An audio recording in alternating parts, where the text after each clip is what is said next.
الله وبركاته. والله هيجا صومالي دن أبدين سلام عليا. حواي وولك مسلح ملاي. waxaa jiray arrimo badan oo media dhex socda oo hadda shalay iyo maanta aad u dhex guuxaya balse aan xaqiiqadeeda la ogeyn oo kalba si loo dhigayo waxa waaye horta way jirtaa xaqiiqada ah in shalayto shil u dhacay shilkaasi qadar beehel waxa waaye horta dadku waxay isku haystaan ay dhahayaan dad badan oo waxa jira macnaheedu yidhi gaariga waxa saaraa sharmo iyo maslax iyo asxaab kale oo maslax daawac soo gaaray qaar waxay dhahayaan sharmo daawac la soo gaaray qaarna waxay adoo kolba si baa loo sheegay arrinkaas waxa waaye laakiin arrinka hadii xaqiiqada aan idin sheego waxa waaye aniga maslax mideeya ahaan horta gaariga ma saarnayn anigu gaariga ma saarnayn markii ay baxayeen hawlo kale ku jiray oo xalinayay balse nasiib ahaan walaalkay sharma iyo asxaabtood garanaysiin kulli marka dadka asxaab yihiin way israacaan way iska magaalada iska soo dalxiis tagaan gaariga lix ku saarnaayeen afar wiil iyo laba gabdhood qadar ilaahayna waa dhacay oo shilkaasna de waxa weeye mid loo kasinay ma ahayn oo ilaahay amarkiisa ay ku timid waxa waaye qofka bil aadanka hadduu waqtigiisa dhamaado ama uu ilaahay damco inuu wax gaarsiiyo cid ka hor istaagi karta habeeraad ma jirto waxa waaye halka iyada ah waxa waaye dhacday in uu gaariga gidoomay gabadha gaariga ku geeriyootay Allah naxariisto ilaahay ehelkeygana awad dhigo samriye iimaan siiyo naxariisti janana ka waraabiyo gabadha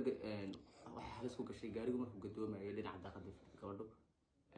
markuu gaariga gadoomayay markii gaarigu sii dhacay ayaa waxa dhacday in daaqadii furantay daaqadii markay furantay ay gabadha dhinaca daaqadii ka dhacday laamigiina ayay ku dhacday saasiyadu wax u soo gaareen ay ku geeriyootay shantii kale ay saarneed gaariga meeka ka dhex bixin gaarigii dadkii ku jiray waxa ay gaarin sharmaaka cabdi naasir waxa waaye sagara wax ma soo gaarin oo uu noo qaba alxamdulillah wax garaad soo gaadhay mid macalladka gaariga la saarnaa way wada caafimaad qabaan alxamdulillah waaye gabadha kaliyaadka ayaa wax ku noqotay oo ka geeriyootay waxaana leeyahay qadar way dhacdaa Allah u naxariisto ehelkeygana sameeyay iimaan ka siiyo حواي أنا في كل اللي هي صار إذا كل شيء أنا وقاري مع سهرنين واحد يمسوا قارن الحمد لله أنا على القبا أنا عارف ما القبا لكن حوالها يكسو يسوق قارن الشوك أو هذا لا هذا يوجده حواي صدق له الحمد لله واي أنا في كل اللي شرما الحبس بكتير أنا وحواي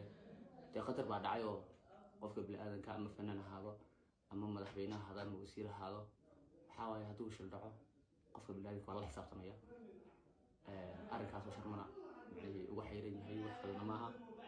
tay gabadhana reer ka soo jeedaayo dad baa dhalay isaguna dad baa dhalay reer ka soo jeeda waxa arrinkiina si wanaagsan loogu xaliyay waa la safkartay gabadhiga alxamdulillah waa la aasay gabadhina soo aasnay labadii reerna way wada hadleen waan safkarteen in la heshiiyay oo markii gabadha la bixiyo yaa soo safkartay wax dhibaato meesha jirana ma jiraan Soomaaliya waxaan idin leeyahay qofka bil aadanka markay dib ku soo gaadho sharaf iyo sumcad waxaynu ku lahayn qofka wala alkaaya ama cadawga la noqdo marka ay dhibaat ku dhacdo in loo naxariisto macnaheedu loo duceeyo iyana nagu sharaf u lahayn oo lagu yaqaan dad Soomaaliyeed in la boonbooniyo oo been iyo politic in lagu raadiyo fiis laga raadiyo oo lacag lagu raadiyo qof inaga baxay oo wala qaalay noo ah حوي أرن هذا فول حمي حصلنا أشياء والله هو حد عود عي أركها يا لسي بون أو يا محلو سكترين خفّا إن جبهي منينو أدعينا ونقرأ مرنا يا اللي إنه جبهينا ما إن أنا جو كفاية يصير نقفك دباسير سوق عادي on معي والدك سنو إن أنا كوا أتاكنا أما سمعت كذي حوالي من ذاك الوقت شرماكه أنا قد صاحبه كل يوم مع ودوتين وقف أنا وراءه ولا لي نقضي أو القالة إنه نهاي Soomaali shalay sharmaaka markaan Djibouti wada aadayay in Djibouti u wadaayay wax macnaheedu qabiil ama qabiilad oo dhex socota ma ahayn wax horumar noo soo kordhay iyada ahayd inuu ku faraxsanaadeen inaan dalkii walaalihiin ah ee Djibouti aan aadno oo macnaheedu dalkii dalkani labaad aan kusoo wareegno oon sumcaddii iyo quruxdii iyo soo bandhigno maadaama saas anaga iyo sharmaaka aan yeelnay waxaynu heshiis ku gaarnay haddii marba aan Jabuuti isku raacnay oon dee masraxii qurxinay oon dee dadka shacabka indhoogi soo jiidanay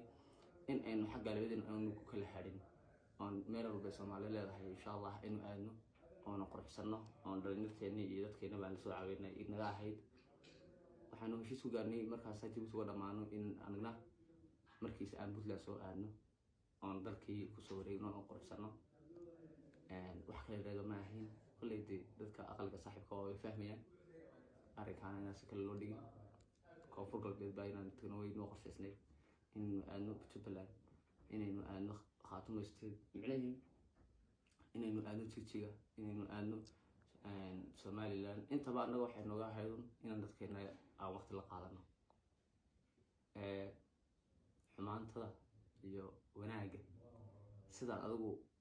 labadaas aad ka dhigato wax walba way ku noqonayaan haddaad wax wanaag ka dhigato wanaag bay ku noqonayaan haddii aad xumaan ka dhigato adiga xumaan bay ku noqonayaan marka insha Allah waxaan aad baan idin salaamayaa arinku saas ku jira saas u jira soo duceeya insha Allah rabbana dhamaanayaan السلام عليكم ورحمة الله وبركاته.